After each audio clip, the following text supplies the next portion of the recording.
Most people think healing from people pleasing feels peaceful, confident, or empowering, but the truth is, it usually feels the exact opposite. It feels uncomfortable, selfish, and even wrong, even though it's the healthiest thing you can do for yourself. Today, we're breaking down the real signs you're healing, the ones no one talks about. When you begin to heal from people pleasing, one of the biggest internal shifts happens quietly, almost invisibly, in the way you use the word sorry. For most of your life, sorry has been a reflex, a tool for smoothing tension, avoiding conflict, and making sure no one ever sees you as difficult. You used it even when nothing was your fault, even when you were the one being inconvenienced, even when the situation had nothing to do with you. Healing begins when that automatic response starts to slow down. You catch yourself before the apology slips out. You feel the urge rise, but instead of speaking it, you sit with it, and that moment is a sign of real growth. It feels strange at first, almost like you're being rude, because your brain has been trained to believe that taking up any space is a disruption. But stopping yourself from apologizing for something you didn't cause is the earliest form of reclaiming your worth. It's the moment you begin to teach yourself that existing is not a burden. You start noticing how often you used to apologize for things outside your control. When someone bumps into you, your instinct is to say, sorry, and suddenly you realize how automatic that pattern has been. When someone else is running late, you feel the guilt in your stomach, like you were responsible for their schedule. When a person around you feels disappointed or frustrated, your mind rushes to figure out what you did wrong, even though their emotions have nothing to do with your actions. Healing shows up when you pause long enough to question that guilt instead of obeying it. You start asking yourself whether you actually caused harm or whether you're simply uncomfortable with someone else's discomfort. That distinction is the beginning of emotional clarity. As this awareness grows, you start responding differently in real time. Instead of apologizing for saying no, you simply state your boundary. Instead of apologizing for taking time for yourself, you allow yourself rest without guilt. Instead of apologizing when someone misinterprets your intention, you offer clarity without taking on the weight of their reaction. These small decisions feel heavy because they challenge the belief that you must maintain harmony at all costs. But with each moment you choose not to apologize, you strengthen the internal message that your needs, time, and presence matter too. This shift also changes how you navigate conversations and relationships. You start using language that reflects responsibility instead of blame. You replace sorry with thank you when it's more accurate. You say thank you for waiting instead of sorry, I'm slow. Thank you for understanding instead of sorry for being human. You start recognizing the difference between being considerate and being self-erasing.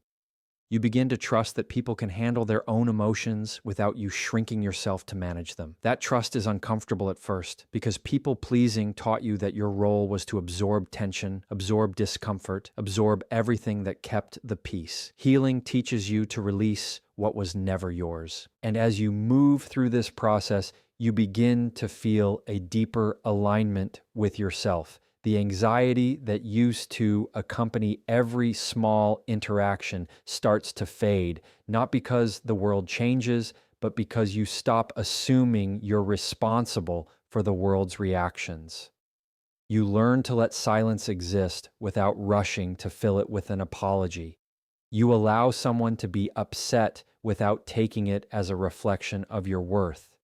You stop interrupting your own needs just to avoid the possibility of disappointing someone. You begin to step into a version of yourself that is grounded, calm, and no longer powered by guilt. One of the most powerful and uncomfortable signs that you're healing from people-pleasing is when you stop rushing in to fix other people's emotions. For most of your life, you've treated someone else's frustration, disappointment, or sadness like a fire alarm that you were responsible for silencing. You could feel a shift in someone's tone or expression, and instantly your body reacted with urgency, as if their emotional experience was a problem you needed to solve.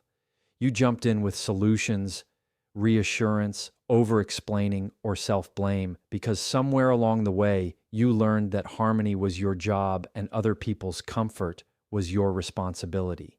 Healing begins when that reflex starts to break. It doesn't happen with confidence at first. It happens with discomfort, with the unfamiliar feeling of holding yourself back when your mind wants to rescue someone from their feelings. You notice that someone seems irritated, and instead of panicking or bending yourself out of shape, you pause. That pause is everything. That pause is the moment you begin separating your identity from someone else's emotional weather. At first, it feels wrong. Your brain interprets their discomfort as a threat, not because they're doing anything harmful, but because your nervous system was conditioned to believe that someone else's negative emotion is your fault or your responsibility to undo. When you choose not to fix it, you feel selfish. You feel detached. You feel like you're failing them. But that tension is the exact sign that you're healing something old and deep. Your body is reacting to a new pattern that contradicts years of self-sacrifice. You're not abandoning anyone. You're learning that people are allowed to feel things without you intervening. You're learning that their emotional experience doesn't require you to shape shift. You're no longer absorbing feelings like a sponge that never gets squeezed out. As this healing deepens, you start to listen differently. Instead of responding to someone's frustration with immediate solutions, you let them speak. You let them feel what they feel without trying to redirect their mood. You stop apologizing for their emotions. You stop rushing to fix a problem that wasn't caused by you. You choose presence instead of rescuing, and that's a major shift. You realize that trying to fix everyone's feelings was never kindness. It was survival. It was your way of earning safety, affection, or acceptance. But now, instead of trying to earn safety, you create it by staying grounded. You also start noticing how much emotional labor you used to do silently. You replayed conversations in your head, analyzed every tone, and adjusted your behavior to prevent someone from feeling upset. Healing shows up when you stop carrying that invisible workload, when you stop rewriting your personality in real time to match what you think the other person needs emotionally, when you stop hovering emotionally, waiting for signs that you need to intervene. There's a calm that comes with realizing you don't have to preemptively manage every mood in the room. That calm may feel foreign, even guilt-inducing, but it's freedom disguised as discomfort. This shift also influences your relationships in ways that become quietly transformative. You start forming connections where emotional responsibility is balanced instead of one-sided. You start attracting people who don't expect you to regulate their feelings for them. You become more honest because you're no longer filtering your words through the fear of how they might emotionally react. You allow them the dignity of handling their own inner world. You give yourself permission to stop performing emotional caretaking. And as you continue practicing this, you begin to feel the weight of emotional over-responsibility lifting. You find yourself breathing more deeply, thinking more clearly, and engaging more authentically. You're no longer treating every emotional shift in others like an emergency. You're no longer living in reaction mode. You're learning that someone else's feelings belong to them, not to you. And that realization becomes one of the strongest indicators that you're not just pulling away from people pleasing, you're growing beyond it. One of the clearest signs that you're healing from people pleasing is when you begin saying no without feeling the need to follow it with a long explanation, justification, or apology. For most of your life, the word no probably felt incomplete on its own. It felt too sharp, too disappointing, too risky. So you softened it with reasons, excuses, or elaborate stories that made your boundary easier for others to digest. You weren't just saying no, you were trying to manage their reaction to it, trying to make sure they didn't see you as selfish or ungrateful. Healing begins when you stop overprotecting people from the reality that you have limits. It begins when you say no simply because something doesn't align with your time, energy, or well-being, and you allow that to be enough. At first, this shift feels uncomfortable. You can physically feel the urge to add an explanation rise in your chest, like a habit fighting for survival. You feel the pressure to soften your no with phrases that dilute your boundary. But then you resist. You let the no stand on its own. That moment is not just a boundary, it's a rewrite of your identity because you're no longer assuming that denying a request makes you a bad person. You're teaching yourself that you're allowed to protect your time without earning permission through justification. As you move deeper into this healing, you start noticing how much of your life used to be shaped by exaggerated explanations.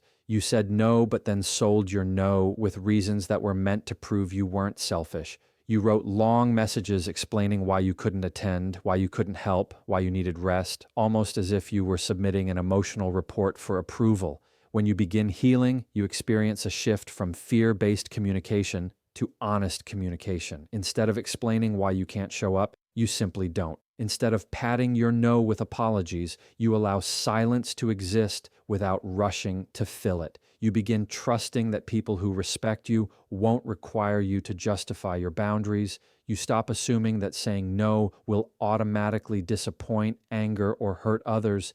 You stop predicting their emotions before they even have them. And even though this new behavior feels selfish at first, it's actually a sign of self-respect developing in real time. This shift also exposes how often you used to abandon yourself just to avoid the discomfort of disappointing someone. You said yes when you were exhausted. You agreed to help when you were overwhelmed. You took on commitments that drained you because the guilt of saying no felt heavier than the burden of saying yes. Healing shows up when that cost starts to reverse, when saying yes feels heavier than saying no, when protecting your peace becomes more important than protecting someone else's temporary comfort. You begin choosing the option that honors your energy instead of the option that keeps everyone else happy. That choice doesn't feel natural at first because people-pleasing was built on the idea that your worth came from how useful or accommodating you could be. Healing teaches you a new equation where worth is not earned through overextension, but recognized through self-honoring. Over time, saying no without explanation becomes less of a battle and more of a quiet confidence. You begin trusting yourself enough to make decisions without needing external approval. You realize that people can hear no and still care about you. You discover that relationships rooted in mutual respect don't require you to sacrifice yourself to maintain them. You start valuing your own time the way you always valued everyone else's. You stop bending your life around the fear of misunderstanding. And as you continue practicing this, something unexpected happens. You feel lighter, more grounded, more in control of your own life. You stop living in constant reaction to others' expectations. You stop running from the possibility of being judged. You start living from a place of alignment instead of obligation. And that shift, even though it feels unfamiliar and sometimes selfish, is one of the strongest signs that you're stepping out of people-pleasing and into a version of yourself that is honest, steady, and willing to take up space. Another powerful sign that you're healing from people-pleasing is when you begin prioritizing rest without feeling the constant pull of guilt tugging at your mind. For so long, rest was something you believed you had to earn. It wasn't a natural part of your life. It was a reward you only allowed yourself after meeting everyone else's expectations, completing every task, or proving your worth through effort. Even when your body was exhausted or your mind was overloaded, you pushed yourself harder because slowing down felt irresponsible. Rest felt like a luxury you didn't deserve. But healing begins when that belief starts to shift. It starts in those small moments when you sit down without immediately thinking about what else you should be doing. It shows up when you give yourself permission to breathe, pause, and recharge, even when there are still unfinished tasks. You start realizing that your value doesn't depend on constant productivity or service. You begin understanding that rest isn't selfish, it's necessary. In the early stages of this shift, the guilt doesn't disappear instantly. In fact, it becomes louder.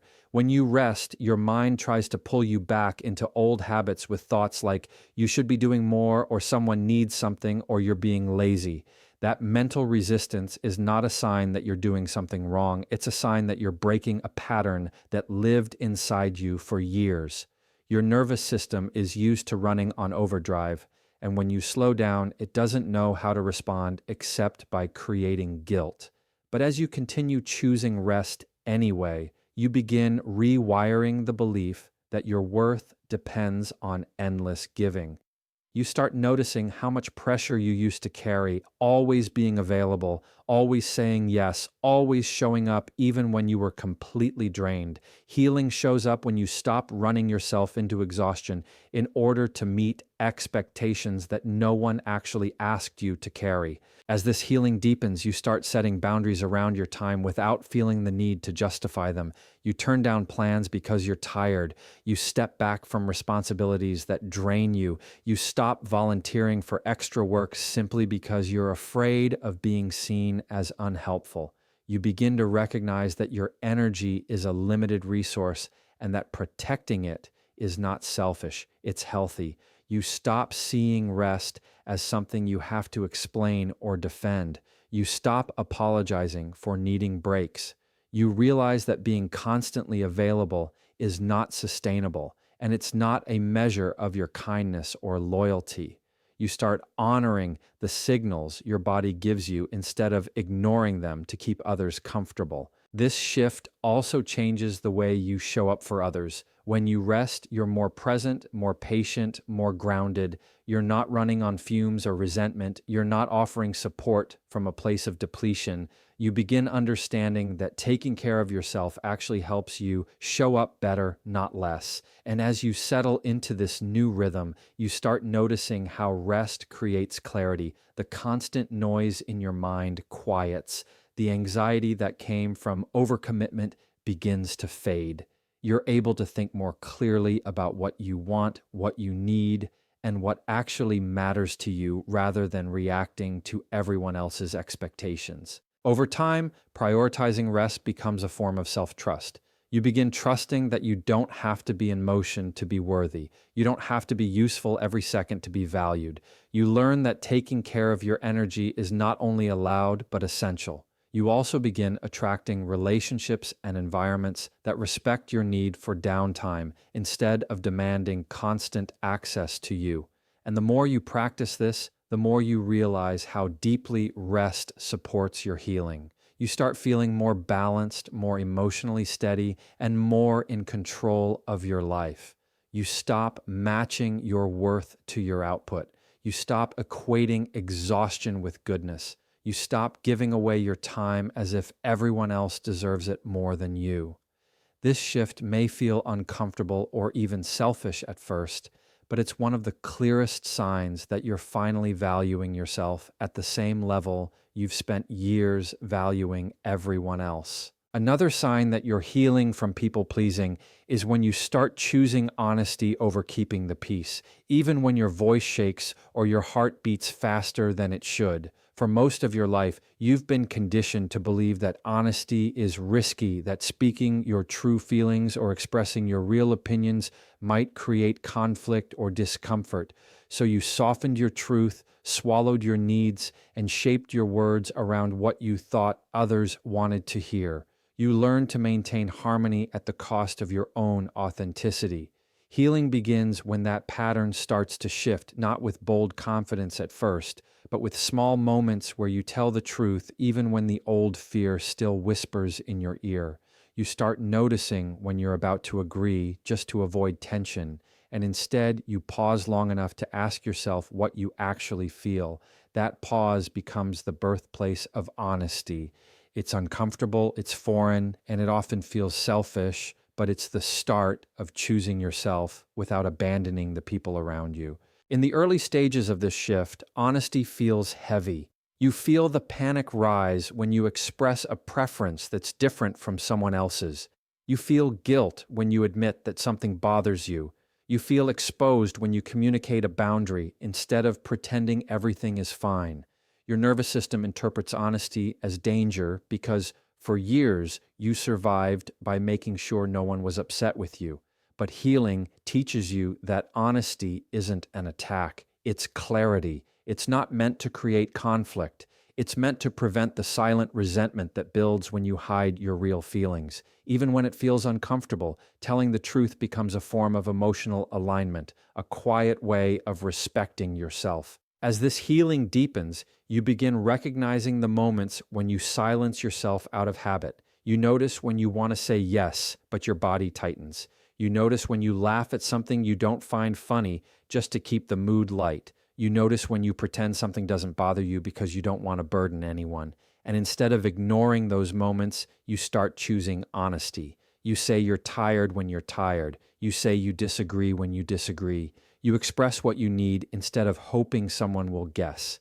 These actions feel small on the surface, but they're huge shifts internally because they require courage every single time. They require trusting that the world won't fall apart when you show up authentically. They require believing that the relationships meant for you won't break when you start being honest. This shift also begins to reshape your connections. When you choose honesty, you start building relationships that are real instead of ones that depend on your silence and compliance. You stop attracting people who benefit from your inability to speak up. You start drawing in people who appreciate clarity, mutual respect, and communication. Honesty becomes a filter that separates relationships built on expectations from relationships built on understanding. And slowly, you realize that the peace you used to protect wasn't peace at all. It was suppression. Real peace comes from transparency, not from constant self-editing. Over time, choosing honesty begins to feel less like a risk and more like a relief. You realize that telling the truth doesn't make you harsh, difficult, or selfish. It makes you aligned. It frees you from the pressure of pretending. It frees you from the exhaustion of maintaining an image of the agreeable version of yourself you thought people wanted. It frees you from living in fear of conflict because you learn that conflict handled with respect isn't destructive, it's clarifying. You begin to see how much emotional energy you used to waste monitoring your words, adjusting your tone, and protecting everyone from the truth. And as you continue practicing honesty, you feel yourself becoming more grounded, more confident, and more present. You no longer betray your needs just to be easy to like. You no longer shrink to avoid being misunderstood. You no longer prioritize temporary harmony over long-term self-respect. This shift may feel uncomfortable every time you practice it, but it is one of the strongest signs that you are no longer living your life to be agreeable. You're living it to be authentic.